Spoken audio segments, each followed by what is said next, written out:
Salut mon ami, est-ce que tu es démissionnaire? Quand je te dis ça, je ne veux pas te culpabiliser. Je veux simplement que tu écoutes ce message jusqu'à la fin, afin que tu comprennes là où je veux en venir. Il est nécessaire pour toi qui es parent de prendre conscience des difficultés que tu peux avoir aujourd'hui dans les instructions que tu veux faire passer à tes enfants. Dieu t'a donné des enfants ou un enfant. Eh bien, occupe-toi-en au mieux. Ne néglige pas, ne méprise pas tes enfants. Tu dois leur donner l'amour, l'écoute nécessaire afin qu'ils puissent être, on va dire, éduqués, qu'ils puissent grandir dans une stabilité psychologique. Tout cela est nécessaire pour son développement. Mais j'aimerais te dire que aujourd'hui, en allumant la télé, on voit que ce monde est corrompu, on voit des choses qui peuvent vraiment nous attrister. Et ça devrait nous alerter. Sauf qu'il y en a qui laissent une totale liberté sur des programmes télé de nos enfants. Donc, il n'y a plus on va dire, il n'y a plus d'interdits. Et ces interdits, ils sont nécessaires pour nos enfants. Je vous dis, si vous ne pouvez pas dire oui à tout bout de champ à votre enfant, il faut lui dire que c'est pour son bien. Lui expliquer qu'il ne peut pas regarder tel et tel programme parce que ça peut nuire à lui, quoi. Ça peut le nuire. Et de la même manière, je pense qu'on doit aussi éduquer nos enfants, quand on est chrétien, les instruire suivant la parole de Dieu. Et on doit aussi être attentif aux besoins de l'enfant et ne pas être méprisant. Vous savez, un enfant, c'est quelque chose d'incroyablement beau. C'est une bénédiction. C'est quelque chose, c'est un miracle. Un enfant, c'est un miracle. Et quand on a 3 enfants comme moi je suis un papa comblé parce que j'aime mes enfants. Et je me dis, Seigneur, merci pour les enfants que tu m'as donnés. Et j'essaie de les instruire au mieux, vous voyez. Et j'essaie justement d'être toujours là pour eux, de passer du temps avec eux, d'être à l'écoute. Dans les moments où ça va pas, ou quand il y a des conflits à l'école, ils me font part de ça. Et donc j'essaye d'être à l'écoute, de faire leurs devoirs, de ne pas passer du temps sur mon ordinateur pendant qu'ils me parlent, d'être vraiment là pour eux. Quand on me parle, je veux tourner ma tête et dire, mon fils, je t'écoute, je suis là. Je veux être présent pour mes enfants. Parce que plus tard, si je ne suis pas présent, ils vont me le reprocher. Vous comprenez? Et tout ça, c'est un rôle important que le chrétien doit jouer pour le développement de votre enfant. Quand on voit une société qui est en pleine rébellion, c'est des personnes, c'est souvent des jeunes qui ont été dans un foyer instable. Donc souvent ils ont été méprisés, souvent ils ont été plutôt mis vers le bas que vers le haut. Et donc du coup,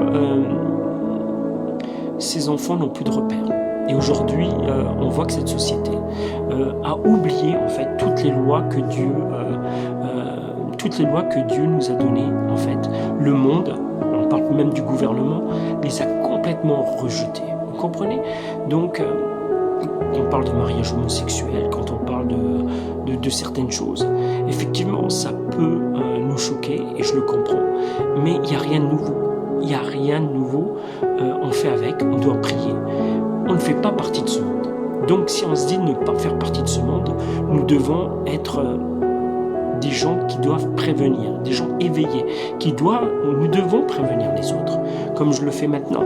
Et je me dis, tu as peut-être manqué à ton rôle de père, à ton rôle de mère, mais il n'est jamais trop tard pour reprendre les rênes de ton autorité. Et si tes enfants font quelque chose de mal, que ce soit à l'école, va voir et tu dois intervenir. Tu ne dois pas le laisser faire ton enfant. Tu ne dois pas lui laisser libre choix.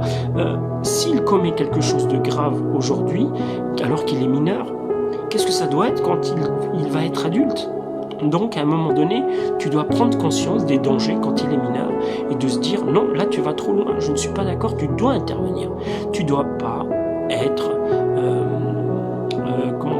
démissionnaire, c'est un terme qui convient tout à fait. Être démissionnaire dans ton rôle que Dieu t'a donné. Dieu t'a donné ce pouvoir au niveau de ton foyer de mener la barque, parce que c'est toi qui dois la mener, comme un pasteur. Tu es le pasteur de la maison, et donc tu dois y prendre soin, mon ami. Tu ne peux pas aujourd'hui négliger cela. Vraiment, c'est important. Cette société, elle est pervertie, et je le sais. Le monde va à sa perte, mais en même temps, je le dis, il n'y a rien de nouveau. Ce qui doit arriver, arrivera. Mais nous pouvons encore changer les choses. Nous devons faire attention à nos enfants, de ne pas les laisser tout faire. Déjà, mes enfants ne sont pas sur les réseaux sociaux. J'essaie de les montrer le moins possible. C'est important, c'est très important pour les préserver de ce monde. Parce qu'aujourd'hui, on voit même des personnes attristées, des influenceurs, des personnes se faire moquer sur Internet. Quand on voit des jeunes filles se faire harceler à l'école, d'être traitées de tous les noms, ça fait peur pour nos enfants. Vous vous rendez compte? Ça fait très très peur. Et j'aimerais te dire que non. C'est pas possible, ce n'est pas la place d'un enfant d'être sur les réseaux sociaux. Si ton enfant a moins de 16 ans, tu ne lui donnes pas son téléphone, elle dort pas avec son téléphone jusqu'à pas d'heure. Tu dois l'éduquer, vraiment, être strict. Tu ne dois pas lui laisser cette liberté. Tu dois pas aussi laisser ton enfant, qui est mineur, aller fréquenter des garçons, faire des bisous. Non, tu dois faire en sorte, là je m'adresse aux chrétiens bien entendu, mais tu dois faire attention aux fréquentations de tes enfants, tu dois être attentif à ça. Parce qu'un jour ou l'autre, il va se passer des trucs et ton enfant va tomber enceinte à 12-13 ans. Et là, tu vas tomber d'où? Tu vas dire, ah ben j'ai manqué quelque chose là. Là, bah oui, mais ça sera trop tard parce que tu as laissé faire les choses. À un moment donné, il faut stopper les choses. Sois attentif à ce message. Partage-le si ça peut te faire du bien. Vraiment, que la paix du Seigneur soit avec vous. Sois béni.